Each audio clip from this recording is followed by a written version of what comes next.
Hello and welcome to the first of a series of finance webinars for ADU Resource Center. We're still having some people signing in, and we're going to be running a few polls while we're waiting for the little stragglers to come back in. The first poll question that I have here, it's if you haven't done a poll on a Zoom call, they're going to pop into the chat. And if you can just answer a couple of these questions, let us know a little bit about you. And we'll start off with the first one. Are you planning on using your home equity to finance your ADU?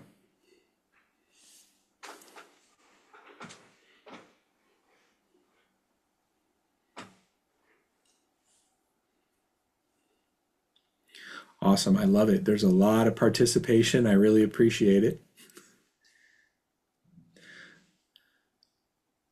So it looks like we've got a lot of maybes. Maybes are the strong one here. With a lot of maybes, I think you're in the right place. We're going to be talking to a lender that's going to help guide you with that next step of deciding whether your equity is the right way to choose to to borrow for your ADU project. All right, about 80% of us have finished up answering the question.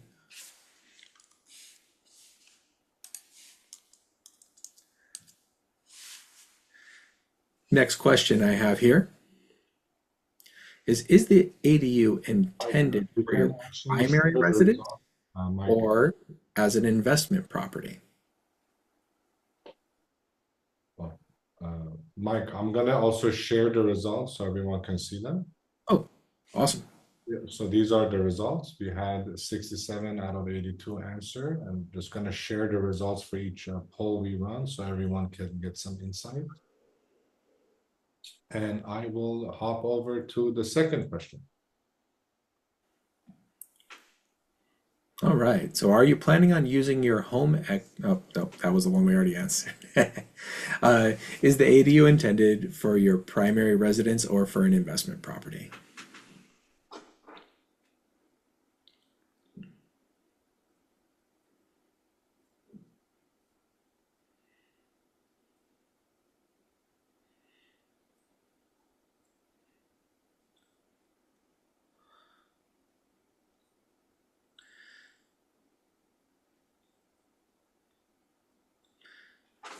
Very good. We're seeing a lot of feedback coming in. A lot of people are actually interested in doing this for investment. Excellent. These ADUs do generate tremendous income, and working with them on an investment property, uh, it's an excellent way to grow both the equity on the property as well as your cash flow, your income from it. When you're doing it for your primary home, I know a lot of people that are building their ADUs on their primary home might be doing it for family use. And they might also be interested in generating some rental income, but just know that even if you do it for family use and that family member may not be paying all the rent, your equity growth is going to be tremendous and is an amazing value proposition for you. Vic, do you want to share that poll result for this one Sure. before going on to this question? I'm surprised that it's investment properties is actually. So a lot of our previous webinars have been primarily people wanting to develop for their own home, but we're seeing a big boom here in investors. That's awesome. Okay. I'll run the third one. We have a total of 5 questions, and I'm about to launch the third one.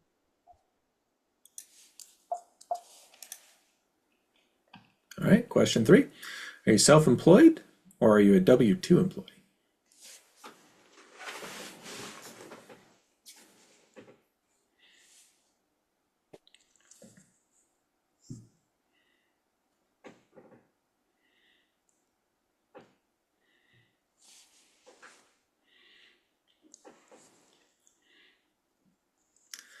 Excellent, excellent.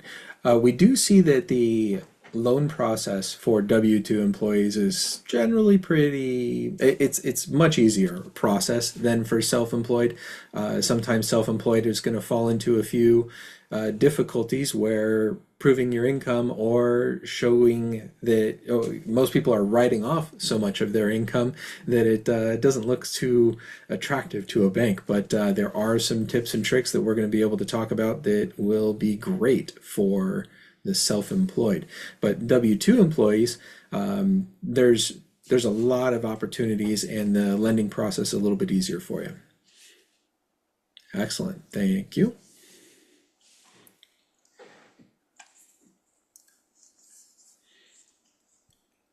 Ready to run the next one, Vic? Sure.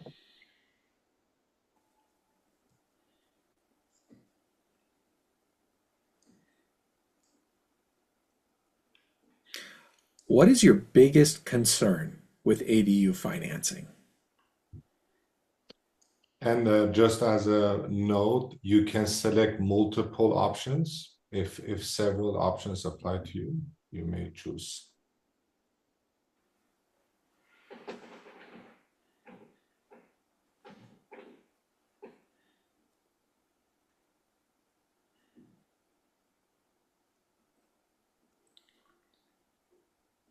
Interesting.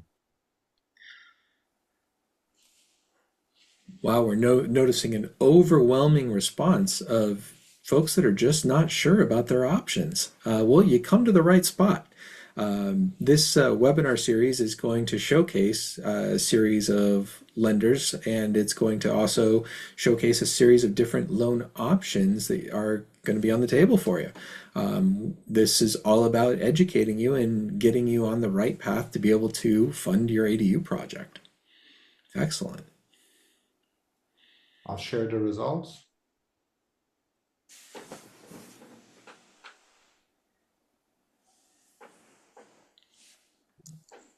We have one question left, and I'll run it now, and then we'll give the word to Matt.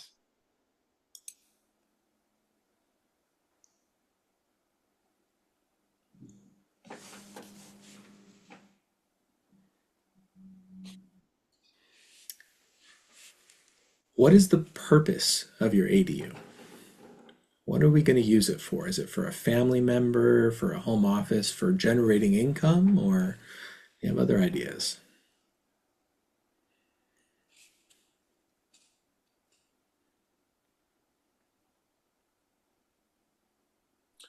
A lot of rental income. Yes, yes. That's actually rather surprising. Not the result that I thought was going to happen. We've got a lot of people here that are investors that are thinking about how can they grow their portfolio and grow their cash flow. In past webinars that we've done, we've seen an exact flip of this, where most people are doing it for family members. But I think today there's a little economic uncertainty, and we really want to be able to eh, increase our cash flows to make sure that we're covering all bases, making sure that we're having a comfortable extra income, a comfortable retirement. Very interesting.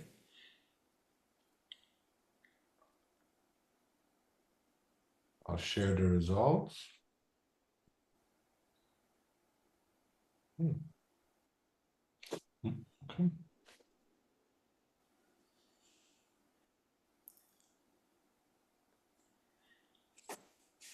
All right.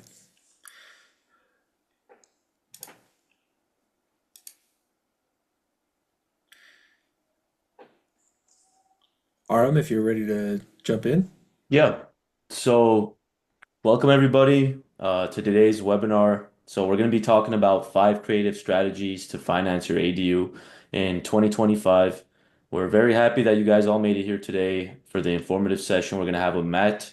Matt's going to be talking about different financing options for ADUs that you can use in 2025. And Matt brings a lot of experience to the table regarding financing and specifically ADU financing. And he's definitely gonna be able to help you guys understand and explore the creative options you may have to fund your ADU projects.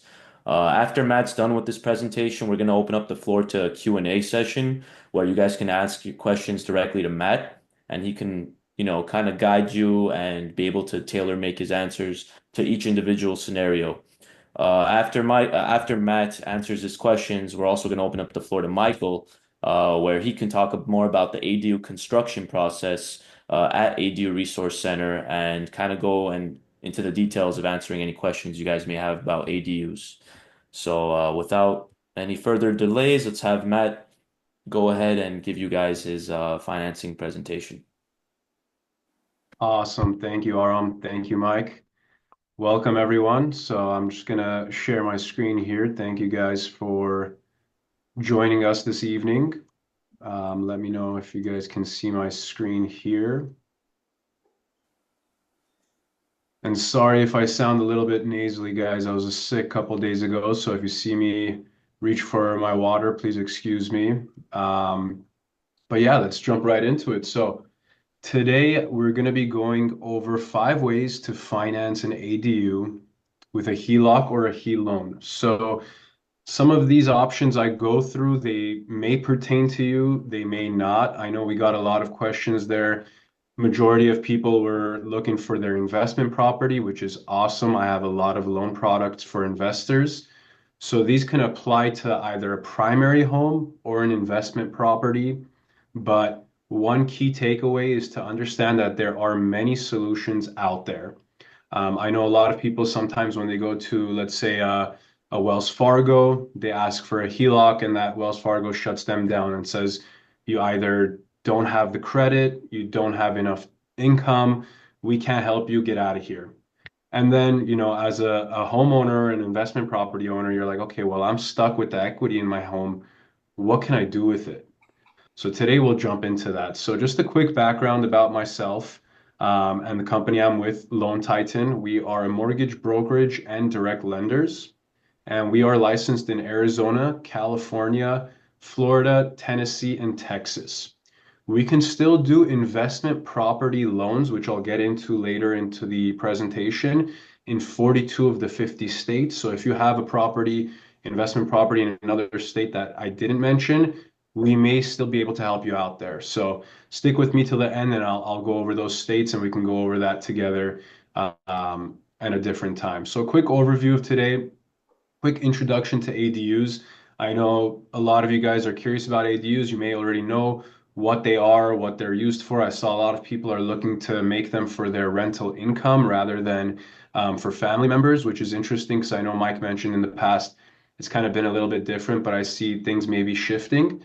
We'll go over what a HELOC and a HELOAN is, and then why you should use a HELOC or a HELOAN for your ADU, the 5 financing options, and then we'll go through some scenarios and some definitions. If you guys hear me speaking in some mortgage lingo, I told Mike, hey, please give me a heads up so I can tell you guys the definitions. So I'll try to keep it as simple as possible without too many of the mortgage lingo in there. So quick introduction to ADUs. I'm sure you guys know an ADU is a separate living space located on that same property. So let's say you have a single family home. An ADU will be a separate detached dwelling that has its own entrance, kitchen, and bathroom. So you could kind of see from that graphic. I know the graphic shows that they're attached there, but just imagine them being detached on the same property. That's what your ADU will be. They stand for accessory dwelling units.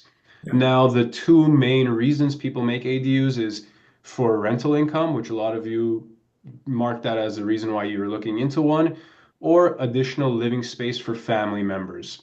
You can, grandma, cousins, brother, sister, if they're going to be living in there, you could put them in there. So, Yeah. big challenge nowadays. How do you pay for it without touching your first mortgage?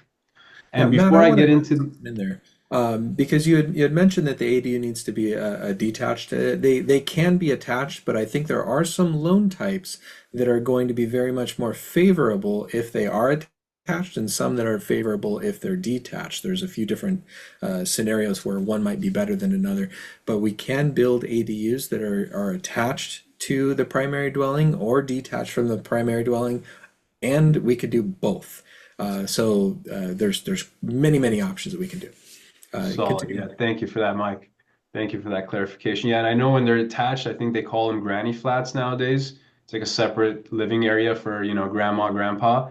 But yeah, thank you, Mike. It can be attached. It's basically a separate living space located in the same property. So that's our introduction to ADUs. But today I want to get into why and what a HELOC HELOAN is. Now, before I jump into there, I want to mention that I do have other loan products. It's not just HELOC and HELOANs. You could always refinance your home and take cash out. You can get different types of loans for your first mortgage that allow you to use that money to build an ADU or just use that money for anything you'd like. But today, the reason I want to focus on HELOCs and HELOANs because a lot of people that have built equity in their homes bought within the past 4 or 5 years. And I'm hoping we're able to take advantage of those 3% rates during that COVID time.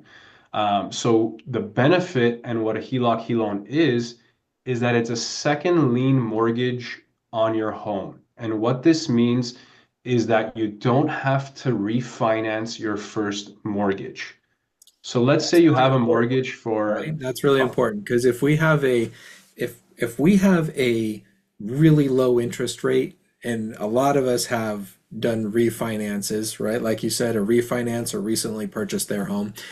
if you've done that recently, you probably captured that sweet, sweet like 2.9, 3 point something interest rate.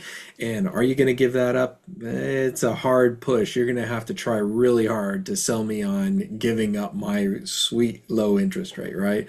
And this is exactly where the HELOC comes in. The HELOC is an alternative that doesn't require you give up that rate. Matt, continue on. Yeah, thank you. Exactly. Thank you, Mike. So the whole goal here is to save you guys as much money on your monthly payment. And if you're going to refinance your first mortgage, you're going to have to take out that new interest rate, killing, all of that monthly payment savings that you have at the moment. So just a quick example is, let's say you owe 500,000 on your first mortgage and you want to take out 200,000.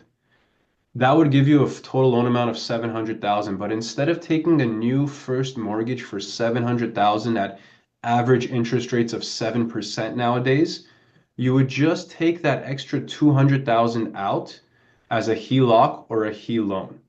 And so a HELOC is a home equity line of credit. And the way you could think about it is it's essentially a credit card that's taken out on your home. They give you a 200,000 line of credit and you can pull from it as you need to use for an ADU project. One thing with home equity line of credits, HELOCs, is that the first 3 to 5 years are usually going to be a variable rate. And then the next 25 years, when you're going to get into that repayment period, is going to be a fixed rate. So HELOC, the reason that it's good is because you can draw on it when you need. And then one thing is that it's a variable rate. When rates were coming up, that wasn't beneficial. But now that we're expecting rates to come down, I'm suggesting to all my clients, hey, try to get that HELOC instead of the HELOAN at the moment. A year ago, I was telling everyone, take a HELOAN out. Don't touch the HELOCs yet because we don't know where rates are going to go. And if they go up, then your monthly payment goes up. So that's the 100%. Because if we're going to be seeing a lowering interest rate, I want to just reiterate this because it's very important. If we're in a market where we're predicting interest rates to continue to come down, that's when a variable is very beneficial. I know a lot of people are a little bit standoffish about variables because what if it goes up, right? It's a little scary. But in a market where we're predicting it to go down, these are the perfect type of loans. They're going to help you out. Now, Matt, can you elaborate just a little bit? If it were to go up, are there caps on it where it can't go up over a certain amount? We don't want this to balloon out of control. Is there a ceiling that it won't ever go over, so you're not so worried about that variable? Definitely. So there will be a ceiling depending on what type of home equity line of credit you'll get. And the reason I say type is because as you'll see through the 5 financing options, there are different types with different lenders out there. But when it comes to actually putting pen to paper, you'll see that there is a cap and there is going to be a minimum depending on where rates are at the time. So you're not going to take a HELOC out and then, rates go up and they say, hey, your rate's 25% now. You got to pay that up. There will be a cap on there. And one thing with us is that if you're taking a HELOC out, we're seeing rates go up. We want to try to avoid that. So that's where a HELOAN can come into play. So a HELOAN is a home equity loan. Same concept. It's a second mortgage on your home, but it's a lump sum provided to you at once. So that 200,000 we've been giving as an example, it would come straight to you at once. You wouldn't draw on it. But the benefit here is that it would be a fixed rate. So you take that 200K out, you have that money in your pocket, you can use it for your ADU financing, and it's a fixed rate, so you know what your mortgage payment will be consistently. So here's the benefit of having both options. You could be someone, hey, I'm ready to take a HELOC out. I want to draw on it as I need. I don't need all the money right now. And then you just pay interest on what you draw. Or, hey, I just want a fixed rate. Give me the money. I'm almost done with my project.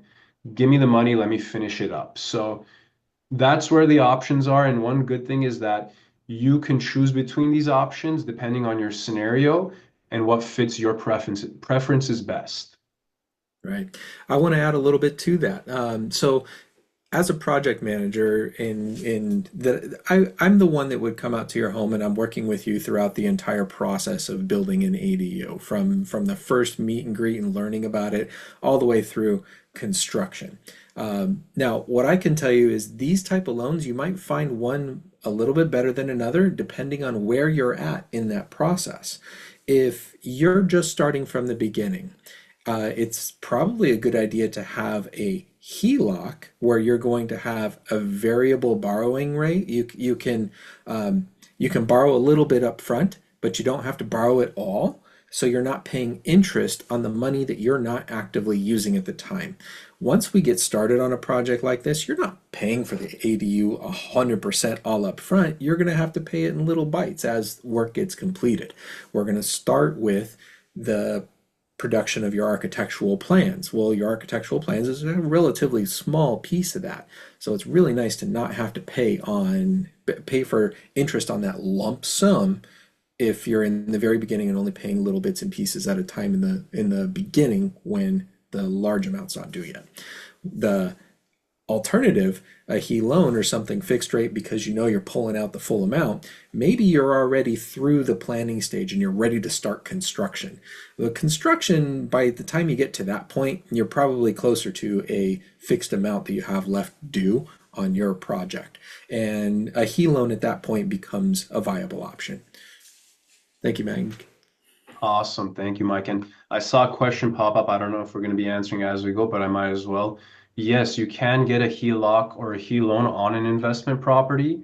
And the great thing about working with someone like me, a mortgage broker and lender, is recently they just came out with investment property HELOCs. I remember someone gave me a call 2 years ago and I looked at all the products out there. It wasn't even a thing, but now they came out with an investment property HELOC, which is pretty awesome. So yes, you can do it for your investment properties as well. Yeah. And by the way, guys, please use the chat, ask questions in the chat. We might not answer them all. We might stop to answer all your questions right when you ask them, but we will have a Q&A session afterwards, and it's kind of nice to have a log of the questions, and we'll go through them as we go. So if you've got questions, go ahead and post them up in the chat, and we'll be reviewing them a little bit later. Awesome. Thank you, Mike. And so we kind of went over this already, but I want to reiterate why use a HELOC or a HELOAN for an ADU. Number one thing, you don't have to refinance your first mortgage, so you're preserving those low first mortgage rates. Flexible underwriting options. When it comes to HELOC, HELOANs, you'll see that I have so many different products that help people with either no income, self-employed borrowers. So we can really tailor a solution for your borrowing profile because as you move through life, you don't make the same amount of income every year. Things change. So maybe 2 years from now, you might need a different loan product to help you with that next ADU because I know we have a lot of investors in here. So that's the benefit of using a HELOC or a HELOAN. Plus, you can put that home equity to use. So if you've built up a lot of home equity over the years and you want to use that home equity without touching your first mortgage, HELOC, HELOANs are your best bet because you want to, how do I explain it? You want to be able to use that equity without having to sell. Once you sell, you're going to have to pay the closing costs of a realtor. You're going to have to pay for potentially capital gains taxes without, if you don't do a 1031 exchange. I know I'm spitting out a lot of investor lingo to you guys. I see Mike in there smiling at me. Hey, we're in a room full of investors. We got Exactly. 70% Yeah. of us are here. So basically you want to use that home equity. And the great thing is when you take a HELOC, HELOAN, it's not taxable. So if you get that 200,000 comes to your pocket, you can start using it for your investment purposes. And in this case, your investment purpose is that ADU. So let's hop right into it and let's start getting into some of the loan options that we have. So my number one loan option here is your full doc HELOC, your full documentation HELOC. This works like your regular conventional loan. You're going to have to show your W-2s. If you're self-employed, you're going to have to show your taxes and all other documents to get the loan approved. Now, with showing all of your documentation, this comes with slightly better rates than the other HELOC and HELOAN options that we'll get into. You need a minimum credit score of 680 for your full doc HELOC. And then the max combined loan to value, as you can see mentioned as CLTV, can go up to 90%. So this is the one product I have that you can borrow 90% of the value of your home. So if your home value is $1 million, you can borrow up to 900,000 of it. So let's say you had a first mortgage of 500,000. That means you can take out an extra 400,000 to make that combined loan to value 900. But So that's if your home's completely paid off, right? So if it's not paid off, then you have to subtract off what you currently owe on your mortgage, correct? exactly, yeah. So that first loan, if you had the 500 already, you can take out an extra 400. That's where you get the 90%. So combining your first and second, you can take up to 90%. This HELOC will allow you to take the most out of the home compared to any other product out there on the market right now. So with this one, you'll need an appraisal. It takes about 21 days to close, and then you can draw the money as needed. This full doc HELOC, you need to take a minimum draw of 50,000 to start with, but you can pay that back after a month. So you just pay the interest on that 50,000, pay it back. You have a $0 balance, and then you can draw it out as you need. So let's say, Like a you're credit coming, card, right? yeah, it's like a credit card. So you're coming to the table, hey, I want to get my HELOC. You take that 50 grand out, you pay it back, and then Mike comes to you and says, hey, we're going to start getting the plans together. I know I'm just throwing a ballpark number, we need 5, 10,000 to get started. So you take the 5, 10,000 out of the HELOC and you pay Mike, ADU Resource Center, and they start, getting the plans, getting the permits in place. But you're only paying interest on that $5 to $10,000. You're not paying interest on the full line amount. So this is what I love about HELOCs and using them for ADU financing is that you only pay interest on what's taken out at that time. And another big benefit is that you can pay it down without any prepayment penalty. So let's say you take out 40,000 and you got a bonus at the end of the year of 20,000. You want to pay that home equity line of credit down, there is no prepayment penalty. You can pay down the 20,000 so that you're paying only what's outstanding on the balance every month. So that's the full doc HELOC. It allows you to borrow the most money. You need 680 credit and you need full documentation. So I know that's, for self-employed borrowers, I'll get into a different program. My next one here is my AI HELOC. It's an AI-driven HELOC program. And the benefit of this is that you can go down to a 640 credit score, while the other one was 680, and you don't need an appraisal done. So one scenario that this can be good for a borrower is, let's say you were doing some work in your bathroom and you haven't finished that work. You wanted to finish up the work in your bathroom and then start working on your ADU at the same time.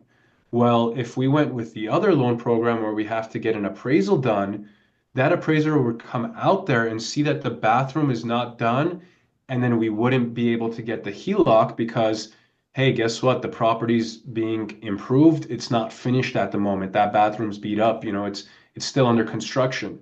So this AI HELOC allows us to move forward without an appraisal. The way it works is there is a AI analyzer that analyzes the market value of your property. Now, if you don't like it, you can definitely get an appraisal done. But it just benefits those type of borrowers that don't want that appraiser to come out and appraise the property. It's a very fast closing. I've seen some of them close in 7 days, but the average is 10 days to close. So you could just fill out the application online, you submit your documents, and in 10 days you can have your money. Um, it does require a 75% initial draw, but you can pay that back within a month and then bring it down to zero. So you just have to draw it out in the beginning, pay 1 month's interest on it, and then pay it back down to zero. So that's my AI HELOC. And then our next one is our self-employed HELOAN and HELOC. This is one of my favorite products because it helps all of my business owners and my 1099 people out there. I know we had a majority of W-2 employees, but for the minority that were self-employed, this is for you. You don't need any tax returns for this loan. I know once self-employed people hear that, they love it. You can qualify with either 12 months of business bank statements or a CPA prepared profit and loss statement. That's all we need for your income, and you don't have to show the taxes. So obviously, this benefits those owners that are, taking that decent deduction on their taxes. Their net income doesn't show the best, but they are making that revenue in their business. The max combined loan amount that you can take out is up to 75%.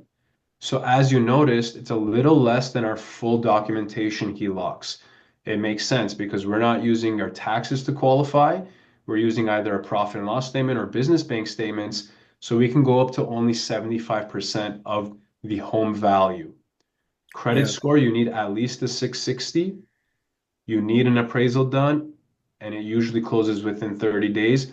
This program, you do have to take the full amount out if you're doing a HELOC, but you can pay it back within a month. So I'm mentioning that a lot. Basically, the way it works, guys, is if you're required to, let's say, take out the full 200,000, you'll pay interest on that 200,000 just for 1 month. Keep, the 200,000 that you had, don't spend it on a Lamborghini or a Ferrari, please. Pay it back, and then you guys are down to a $0 balance and you can draw from it as you need. So that was my self-employed. Now this is for my investors that are on the call. We have our Loan Titan private money trust deed, and this works like a HELOAN. It's going to be a lump sum that comes directly to you, so it's not going to be a HELOC, and it's only for investment properties. It's a very short-term loan, usually only 1 year, interest only, and the max loan to value that you can take out is 60%. The good thing here is your credit score has to be minimum of 600, so it's a little bit lower than the other products. The appraisal is to be determined. It comes down to the discretion of the investor if they want the appraisal done or not. And then we can close very quick. It's 14 days. You have to take the full draw at closing, and it's primarily for investors. So I kind of want to go over this a little bit more in detail before I move forward. This is the type of loan that you take kind of for what I mentioned previously. You have an investment property that's maybe a little beat up. You have some holes in the wall, you're doing some work done, and you're halfway through that work, and you're like, hey, I need some more money to finish my work and build that ADU. This is where that private money loan comes in. 1 year, interest only, you get the money up front. And I know a lot of people in the past have heard bad things about private and hard money loans. That's why we don't lend on primary homes, because we're not in the business of giving you money that you won't be able to pay back. The main reason we want to give this loan to people is for investors to finish the project that they're doing, clean up the property, get it ready for a conventional loan or whatever loan that's going to be put in for 30 years, and get them out of that private money loan. So I'm not going to give you this private money loan unless we have a game plan to get you out. Because I want my investors to get their interest payments. I don't want you to default on them.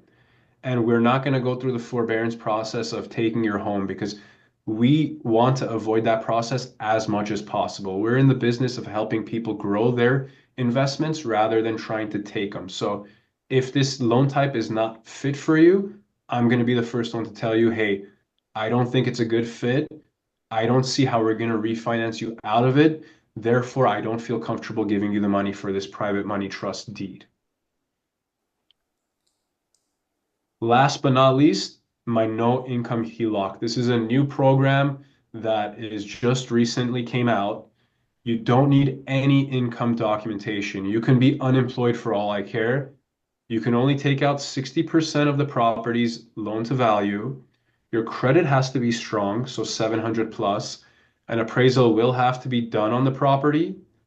21-day closing and a full draw is required. So this helps the people out that, they're unemployed at the moment, but they have that investment property or their primary home that they want to take some HELOC out. And it's a great, great new product. So as you can tell, one main thing that is the common denominator in all of these programs is credit.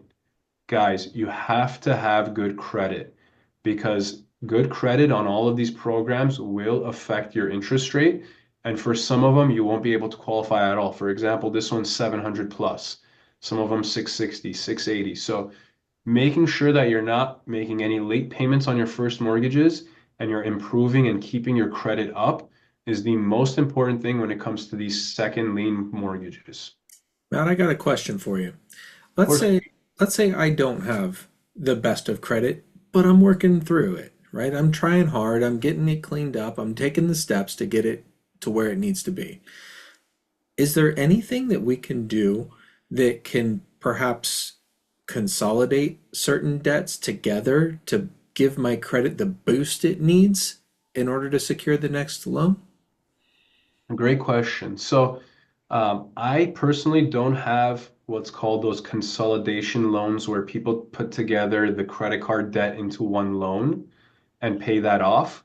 But if we're able to, let's say, get you into one of these HELOC programs that, you need at least 600 credit score or 660, and you can use that money because for just to backtrack a little bit, when you take a home equity line of credit out, you don't necessarily need to use it for ADU financing. You can use it for credit card consolidation, home improvements, things of that sort. If you don't fit into these guidelines, then I can refer you to one of my credit repair specialists, but that's only if you're going to be very serious about repairing it. And then another product, it's not a product, but when you get a consultation done with us and we run your credit, on the back end, I have what's called a credit score simulator. We pay for it on our end, no charge to the client. What I can do is I can put in your credit report and see how and what to pay off when will boost your credit the most. So you may have five, six different credit cards. It'll tell me, hey, pay off this one credit card. That'll boost your score up to 700 plus or 680 plus. So that we don't charge at all for. So if you're on this call and you're thinking, okay, my credit's under 600, man, forget about it, I'm out of here. Don't think that way. There's always a solution. Come to me first. Let's do the consultation, see where your credit is at. And then I can run it through that simulator to see, okay, is there a way we can boost it up so that we can qualify for one of these HELOCs or HELOANs? Yep. And that simulator, I bet, is going to do a really good job at figuring out how you might be able to get from tier two to get into that tier one category where you're getting the best of interest rates too, right? So it's not Yeah, just for if you have poor credit. You might have pretty dang good credit, but you want to get to gold tier. That's where your advice with that calculator might say, hey, transition your money, pay off this one, and that's going to position you to be in a much better place for your interest rates. exactly. Yeah, great point, Mike. And just in general as well with us is whenever I do run your credit, if you do choose to work with me, I go over it with you. So I do a credit review, and even without running through that simulator, sometimes I can tell, hey, look, you're utilizing this credit card a little bit on the higher end. If you spread that out between your credit cards, your credit can boost, and then we can try to get that better interest rate. That's one thing that I do like to care for my clients so that we can get you the best interest rate for your scenario. If there's room to improve, let's do it. Let's not wait and let's not try to just do it with what we have if we can move on and get that better interest rate. Very good.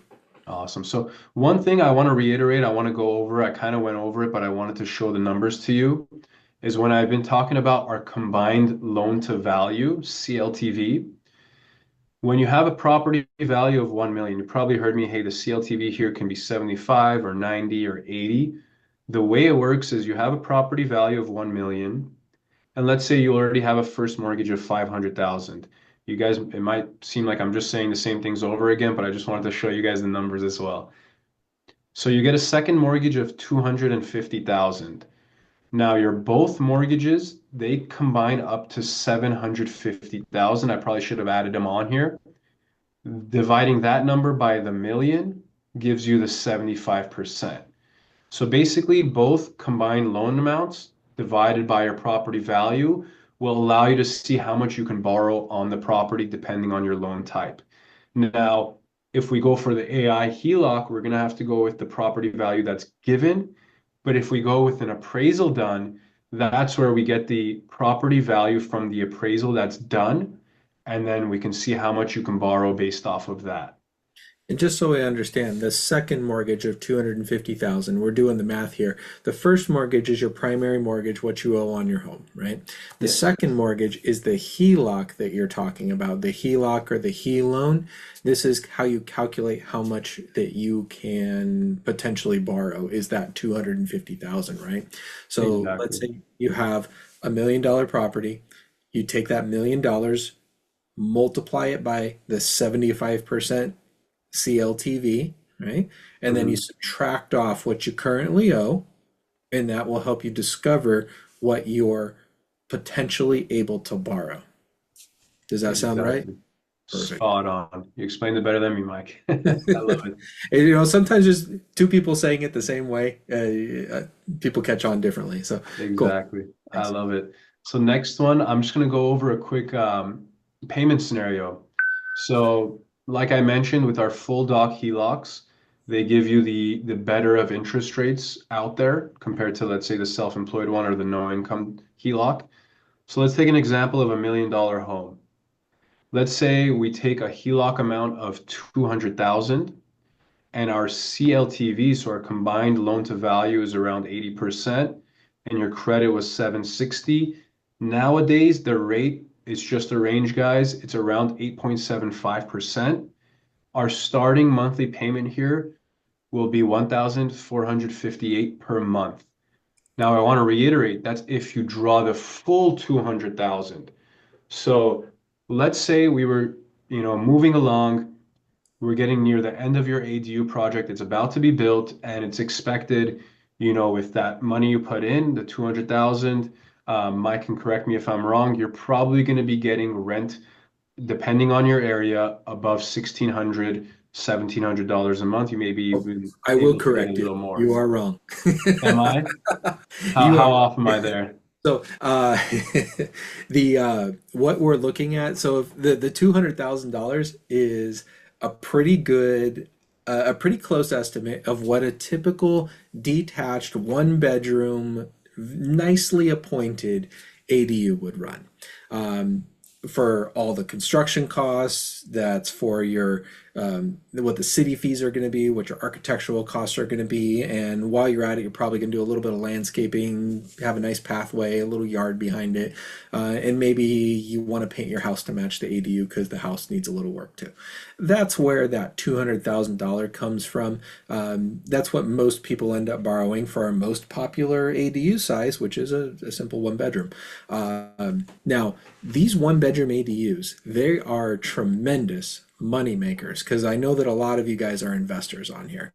The one bedroom ADUs, depending on what city you're in, is going to have some influence, but I never see them go for less than $2,000 a month. More commonly than not, we're seeing them around 2,200, and in some a little bit higher end areas like San Diego or kind of nicer areas around town, you might see these go for upwards of $2,500 a month in rental income. It is amazing how much these ADUs rent for.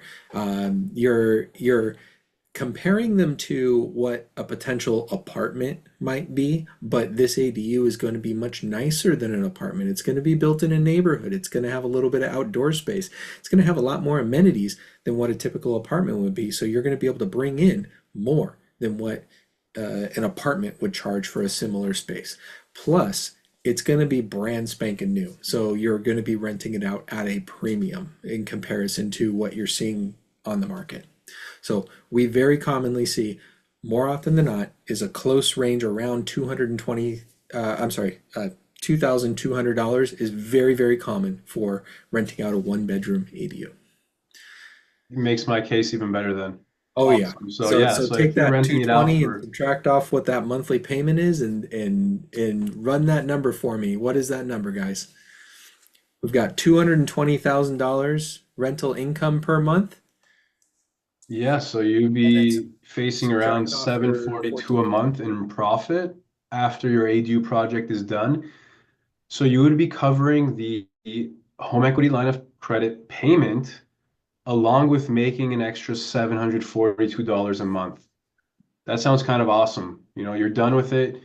Not only are you making the cash flow, but now your property is not valued at 1 million. It's valued higher than that because you just added another income producing detached building to your property. So your home value is going to go up as well. You're going to be making the cash flow, and then you're going to be paying down this HELOC just from the rent of the ADU. And as time goes, that HELOC rate, if it comes down, your monthly payment's going to go down, or you can later on consolidate it into a HELOAN with a lower rate when rates come down. So, you know, we're in an environment, it's obvious rates are not where they used to be, but even in an environment where we're at, you can still make profit, a decent profit. $700 a month is no joke to make every month for an investment property. So that's pretty awesome. Hey Matt, I want to add something in here too. Some people don't believe me when I say that you're going to bring in $2,200 a month. If you were to give me a call after this phone call, I'll share some data with you. Across the Los Angeles city area, Section 8 housing for a one bedroom ranges from 2,200 all the way up to $3,500 a month. That's for Section 8 housing, right? And I bet you this ADU is going to be a lot nicer than your typical Section 8 house. So you better believe it. These rental incomes are amazing. I love it. I love it. So let me see what else we have here. So today I went over HELOCs and HELOANs, but there may be scenarios that, you know, you don't want to get a HELOC or HELOAN. Maybe you do want to refinance your first mortgage. Let's say your first mortgage is only 100,000, or you don't even have a first mortgage. Then doing a cash out refinance will give you a better rate than the HELOCs and HELOANs out there right now. If let's say you didn't have a mortgage on your home, so we do offer that as well. Another product that's very popular for our investors is our DSCR loans, which stands for debt service coverage ratio loan. Sorry, I have it misspelled there. Basically, what that means is the rent has to cover the mortgage payment. If the rent covers the mortgage payment, you qualify. You don't have to show taxes. You don't have to show your W-2s. You don't have to qualify with income. It's just based on the property. So that's why it's for only investment properties. But that's a great loan program for investors out there that, you know, you've tacked on 6, 7 investment properties and you just want to look at that property to qualify. That's where your DSCR loan is fantastic for. Gotcha. Lastly, That was just a really short segment on a really popular loan right now. I want you to go over that one more time because I know that there's a lot of investors on this webinar and they want to hear that. They want to know about this one. So just run me through that one more time and be extra clear. So this one is not based off of income, right? yeah, so this is based off of On general your personal income, right? It's exactly, yeah. So specific to the property. Go ahead. DSCR loan, it's only based off of the rental income on the property. So whatever the property is bringing in for rent is what the underwriter is going to look at. Let's say it makes $100 in rent and the mortgage payment is $80, including your taxes and insurance, then you qualify. You're good to go to get the loan. You don't have to show income docs, you don't have to show taxes, none of that, just the rental property on your investment. What about So loan to value? loan to value, usually they go up to 75% to 80, I want to say, nothing above that. But it is very popular. So for investment properties, usually when you buy them, you've put in 25% already. And if they've appreciated over time, you can now do a cash out refinance DSCR loan to, you know, tap into that equity if you'd like. So it's a great product. I know a lot of investors out there too have built a lot of equity in their homes. Plus, they may have some paid off properties, but you know, they've lined up multiple properties and now when they go to get a conventional loan, it's just a huge headache because they have to show their taxes and all of these rental properties and can they qualify income wise? And it's just a headache to get into. But the DSCR loan, it simplifies the paperwork and it simplifies how you qualify. It's just based off of that property, not taking a look at your taxes or any of the other properties. Very good, Matt. I appreciate you talking a lot. We've been talking quite a bit, and I think it would be a good time. I know you were just getting over a cold. If you want to take a quick water break for about 2 minutes, Vic is going to post up a link right now, and this is an opportunity for you guys to jump on. If you click on this link, it's going to give you the ability to schedule a call with Matt, and Matt is going to help guide you through the loan types that we've talked about today, or he may even end up suggesting another unique one that is for your specific use case. We're going to jump back on in just a couple minutes and just grab some water, take a quick break, and we will be right back.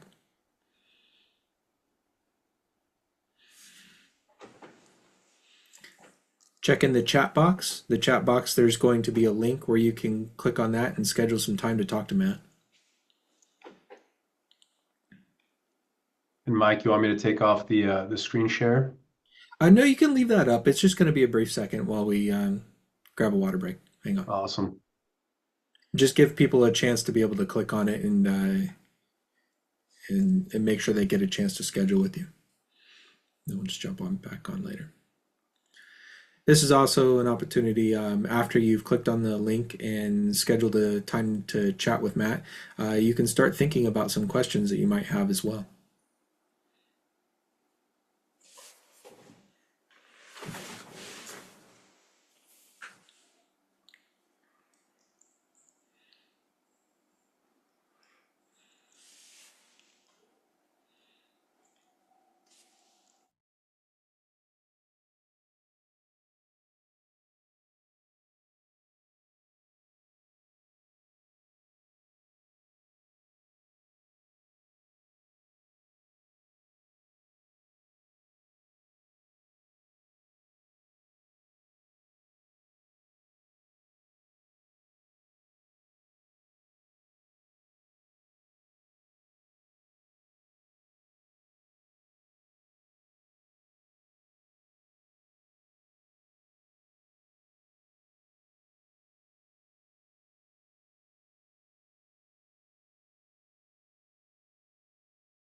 Mike, you might be muted. Yeah, Mike, we can't hear you.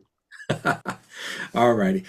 So welcome back, everybody. Thank you for taking some time and clicking that link to schedule a moment to chat with Matt about your specific lending needs. And we're going to continue on where we left off. That DSCR loan was really interesting. And we were talking about how that particular loan had a CLTV, the loan to value of, what was it, Matt?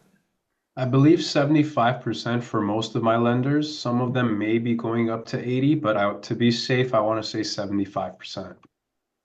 Very good. And is there a credit score requirement for this one? Yeah, usually you want to be around 660 to 680. The rate gets better around 700s and up. So you want to be at least 700 is what I like to tell borrowers for the DSCR loan. Very good. I actually have quite a few clients that are really interested in this, so I'm excited that you're able to share this one. Awesome. I'm looking forward to it. And I can continue You here were if you'd like. talking previously, the previous one, the cash out refinance. I know we glossed over it, and that is the typical type of loan that almost everybody is familiar with. That's that one that changes your interest rate to the current interest rate, and most people are a little apprehensive, like, no, I'm not going to give up my 3% rate for that. But there are some unique cases where you just might consider that, isn't there? What if you don't owe very much on your home? Do you think that that lower interest rate from a cash out refinance might be the better route? That's a great question, Michael. Yeah, so let's say you owe only $200,000 on your first mortgage and you need, let's say, 300, 350 to do the ADU project because you're trying to build out a bigger ADU. Now, instead of going and getting the HELOC or HELOAN, which are going to be at least 8 to 9% in interest because they go off of called the prime rate, and that's sitting at 7.5 right now. You can take out a cash out refinance and potentially get something in the sixes. And in this scenario, we'll play with the numbers if that's something that is your scenario to see which one's going to save you more money. So we're talking about HELOCs, HELOANs, cash out refinance. The great thing with having that consultation with me is that I'm going to take a look at all of the scenarios once I know what's going on with your property, how much loan amount you have, what your credit is, because ultimately I want you to be saving the most amount of money possible. So there are cases, yeah, refinancing your first might be the move. If you have a low first balance, it could be 3%, but if it's only 100,000 or 200,000, it might make sense to refinance just that first and do a cash out. Right. We usually call those the blended rate. When we calculate all the rates together, we stick them all in the blender and mix them up, and we might just discover that the blended rates between the what you currently have on your mortgage and what your potential is with those second mortgage. The second mortgages are a little more risky for banks, right? They come in a second position. The bank, if if for whatever reason things go upside down and the foreclose on your home, the first mortgages get paid out to the banks first, right? In the second position, they get whatever's left over. So a little more risky for the banks. That's why they charge more, right? Yeah. And Mike, were you a lender in your past life? Because I love it. Hey, I get to talk to everybody, and I hear everybody's stories, and my job is to make sure that I bring you, our ADU clients, to the right lenders, because the right lenders are going to get you to the right place, right? If we can bring a lot of people, they might start with, oh, who's my current lender, right? I bank with Wells Fargo. I'm going to go to Wells Fargo to see what kind of options they have for my loan.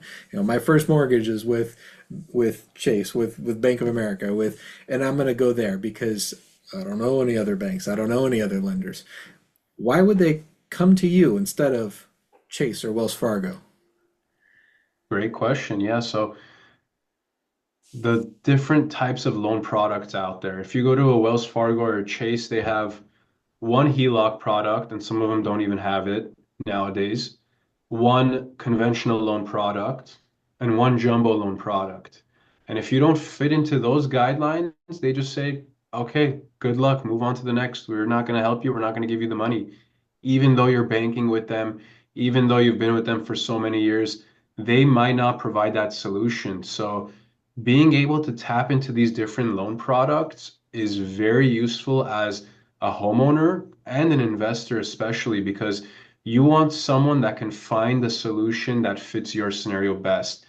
I'll be honest, majority of my borrowers, they're not the type of people that come to me and they make $1 million on their W-2 and they have zero debt and their credit is amazing because everyone has something going on in their scenario that you got to find the right solution, the right loan product for them. So having all of these in our artillery really helps the client. And another big benefit is you go to a Chase or a Wells Fargo, just try to give them a call at this day and time.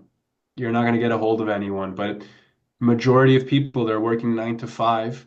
So they want to chat with someone at 6:30 p.m. or 7 p.m. and figure out what loan product is good for them. Or if they have a question and they have to go to the customer service of Wells Fargo, they're going to be shot around to different, people until they get their answer. But when it comes to us, you have me and you have my processor, where it's just, two, three of us on a team, and we can answer all of your questions whenever you need.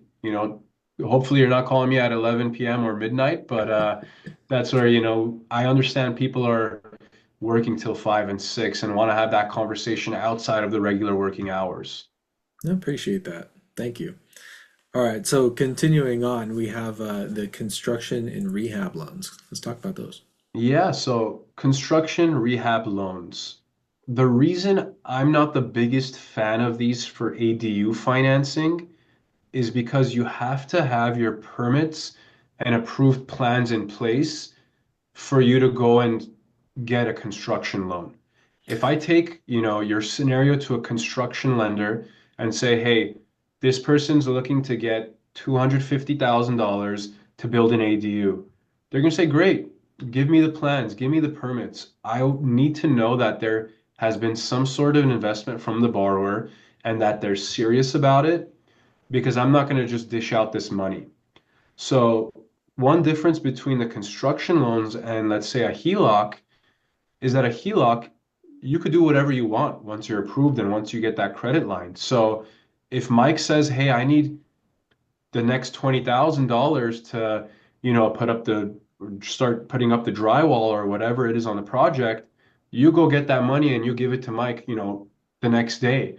But when it comes to construction financing, is every phase that you get in the construction, someone has to come out and see that the work was done to then give you that money. So I'm sure a lot of people are curious about construction rehab loans. One good benefit of them is that you can get a loan based off of the after repair value. And what that means is once the ADU is in there, what that value would be. But they're not my favorite for ADUs because it's tougher to guess that after repair value, and you don't have as much control on taking the money out to give to Mike to start your project and get that going. We could do it, but I like to, explore the other options first before we get to a construction rehab loan. 100%. I will say that as we've talked about many different loan products, and I talked to you, and by the way, guys, I'm one of the managers for the projects. I work with the ADU clients from the time that we're first introduced to each other. We talk about what's feasible for your project, and we go all the way through the planning, permitting, designing, and get your permits. We go through the construction together. I work with you through the entire process. And the clients that come to me that have a specific need, they don't really fit into that bucket of that combined the CLTV of having 75%, 80%, 90%. What if they just recently bought their house and they don't have a ton of equity built up in there? And that's the type of borrower that might be interested in a construction loan. I will say this, and I kind of understand where Matt's coming from with this one, that they're not our favorite loan to go after because honestly, people very rarely get qualified for them. They get excited about them and then they fizzle out because they're very difficult to qualify for.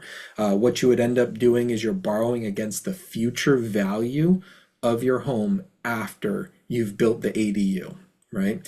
And you can imagine that if you're a bank in a market that's a little bit iffy, we don't know which direction things are going right now. If you're in that type of a market, banks are going to be a little bit apprehensive to high risk, and high risk of loaning more than what the property is currently worth. That's scary for a bank right now. So that's why those ones people are just having the heck of a time getting qualified for. In a different economy, that might be a great product, but today those are tough.